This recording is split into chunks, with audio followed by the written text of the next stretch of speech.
Hi,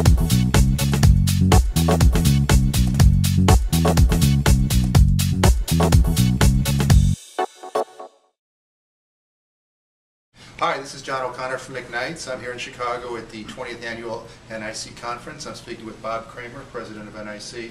Thanks for joining us today, Bob. It's great. Glad to be here. Glad to have you all. Great. Bob, could you tell us briefly about what the general mood seems to be this year at the show? Well, I think the mood is actually pretty upbeat, partly indicated by the fact that we're sold out. We've got over 1,800 people here. And I think the sense is for those on the provider side that they've survived the worst that an economy could possibly throw at them. And they know that there are better, bright days ahead for the industry. Sure. I think one of the key questions, obviously, that brings people here is when will capital return to the sector? And what sort of form will it take? And also, how costly will it be? Yeah, I think those are pretty good questions. Bob, your organization is releasing its latest construction trends report. Can you talk briefly about some of the highlights in the report? Sure. Yes, we're releasing today our 2010 construction trends report that we do jointly with the American Seniors Housing Association. And it's particularly important at this time because with concerns about occupancy rates, one of the key issues is supply growth. And because the industry was seeing fairly strong supply growth there through 2009 and into 2010. This year's report shows, as of the end of the first quarter of 2010, that we've seen a 32% drop year over year in construction starts and a 57% drop over the last 2 years. And so this is good news for the future in terms of the amount of new supply that will be coming online and should enable occupancy rates to start to climb as we now are seeing a real pickup in terms of absorption, meaning demand. And so with demand increasing and the amount of new supply coming online decreasing, that should bode well to start to see occupancy rates climb up. Very good.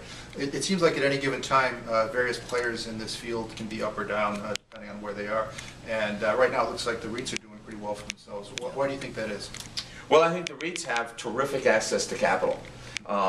Terrific access. Their balance sheets now are very, very strong. They've got access to the public equity markets, and they're really in a catbird seat right now in terms of our sector. And I think you saw the healthcare REIT Merrill Gardens deal that was recently announced, about just a little under $900 million deal.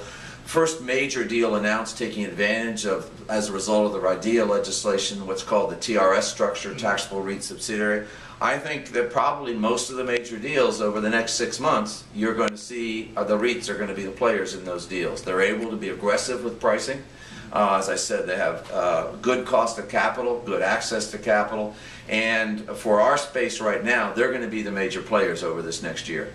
It seems like right now the big question for providers and operators is when is capital going to free up? And while it appears nobody really knows the exact answer to that, if you were going to handicap that question, what would your sense be of when things are going to start to turn around a little bit? Well, I think aside from the REIT activity that we've just talked about, I think in terms of debt capital, because part of that is something that I don't think is really, so to speak, controlled by our sector. It's banks' sense of how comfortable they're beginning to feel in terms of lending again. But I think for our sector, as banks start to see and other lenders start to see occupancy rates climbing, and they see now that supply is getting growth is under control, and I think as they start to see occupancy rates climbing, and then also I think as fears of a double dip subside.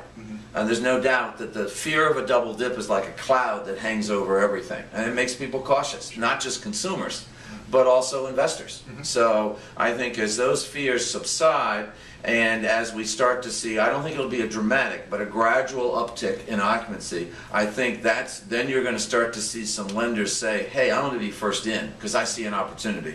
And then when a couple jump in, then others are going to start to jump in.